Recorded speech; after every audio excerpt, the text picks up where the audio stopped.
From bloodletting gone wrong to cherries that killed a president. From dying on the exact same day 50 years after changing history together. Into getting shot in broad daylight while watching a play with your wife. The deaths of America's commanders-in-chief read like the wildest Netflix series you've never seen. And trust me, some of their final words were absolutely legendary. While others literally talked about soup. Yes, soup. Let's roll back to 1799, I am not afraid where to our story begins with George Washington, the man who could not tell a lie, riding his horse through freezing snow like it was just another Tuesday. Big mistake. He caught a throat infection so severe that the little flap at the base of his tongue swelled up like a balloon. Today, pop some antibiotics and you're good. Back then, doctors thought draining 6 Red Bulls worth of blood from your body was the answer.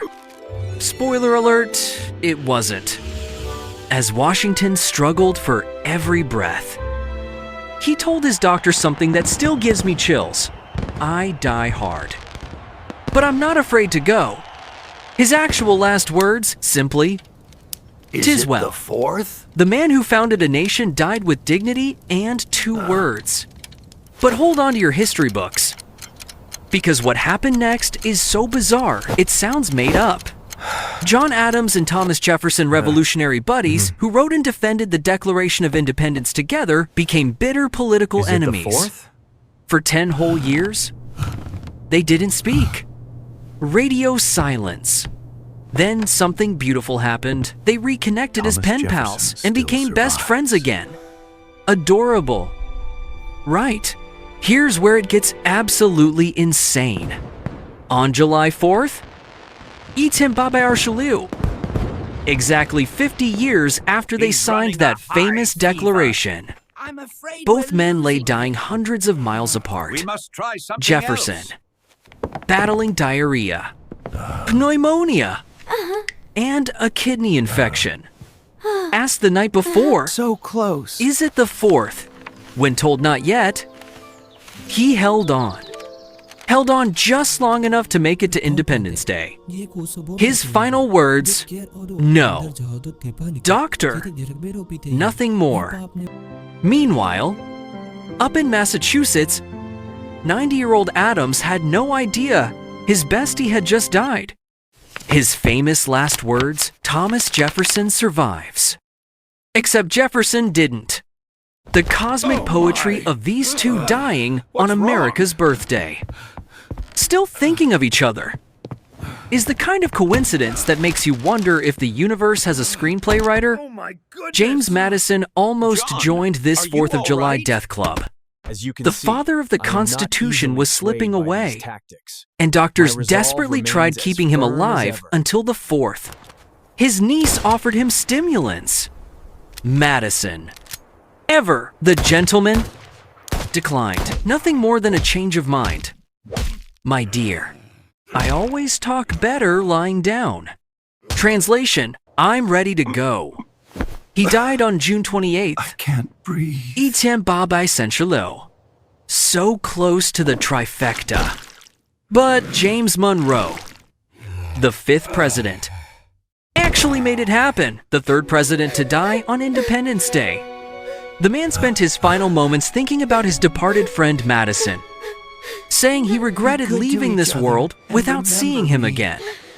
Are you sensing a pattern? These founding fathers really committed to the brand. Now, most presidents died peacefully in bed.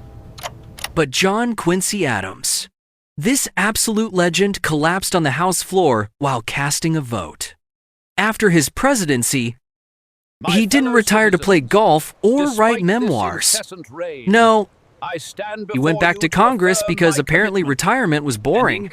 Mid-vote, massive stroke, he grabbed his desk and went down.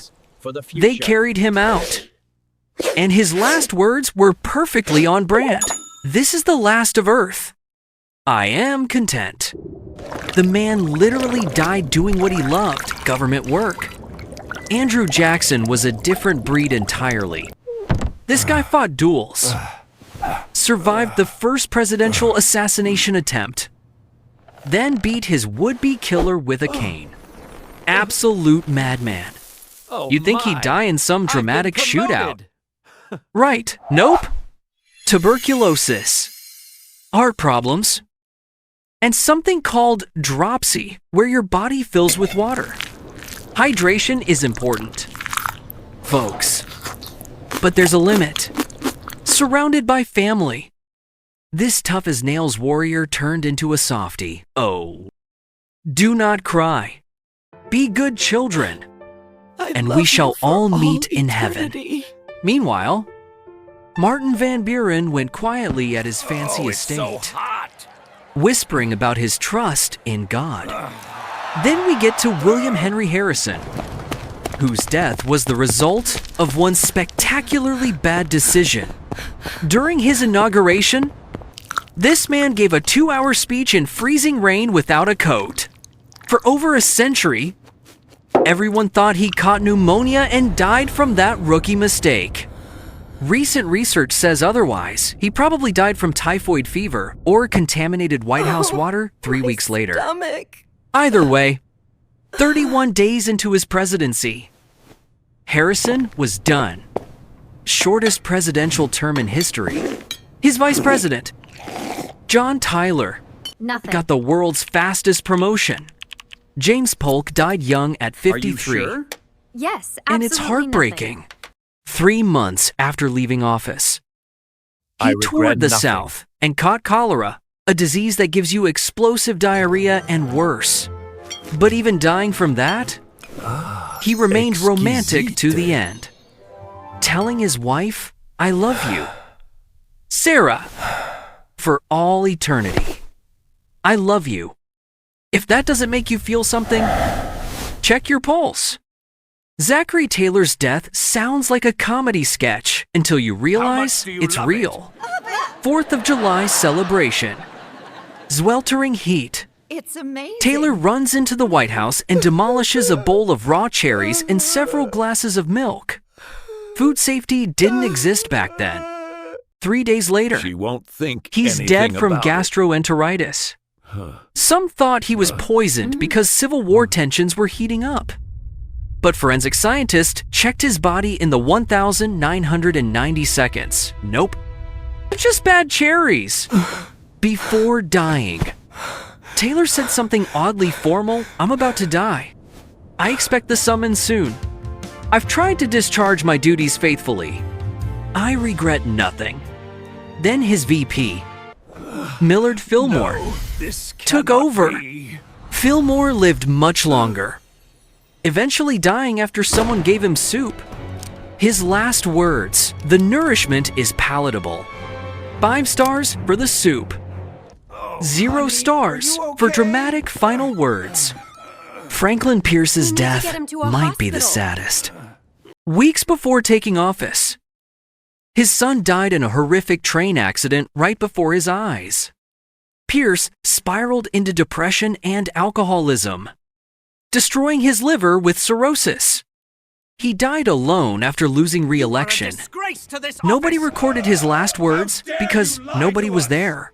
We That hits demand your different. resignation. James No, Buchanan, my money. and considered one of the worst presidents for doing nothing while the Civil War approached, died from a respiratory This is where we're seeing infection. the problem. His final proclamation, "O Lord God Almighty, No. as thou wilt." Weak men create hard times, they say, and hard times created Abraham Lincoln tall, top-hatted, legendary. While watching a play at Ford's Theater, John Wilkes Booth shot him in the head. Lincoln's last words weren't profound wisdom for the ages. They were casual reassurance to his wife about holding hands in public. She won't think anything about it. Scandalous hand-holding. The 1,860 seconds equivalent of a relationship going Instagram official. Ulysses S. Grant, the war hero who saved the Union, got scammed out of his life savings in a Ponzi scheme. Then diagnosed with throat cancer from smoking 20 cigars daily. Talk about a rough retirement. determined to leave his family money. Grant spent his final days writing memoirs while cancer destroyed his throat. His last word, water. Just wanted a drink because his throat was so dry. From saving America to asking for water, life comes at you fast. James Garfield's death makes me furious. Shot twice at a train station. One bullet lodged in his back, but it missed his organs. He should have survived.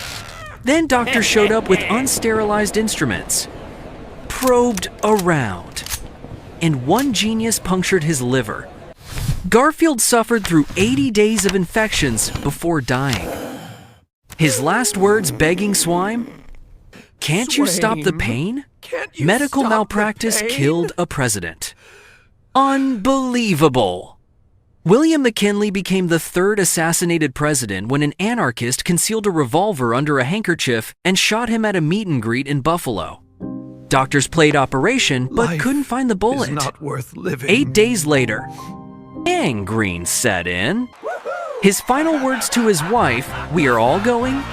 We are all going. God's will be done, not ours."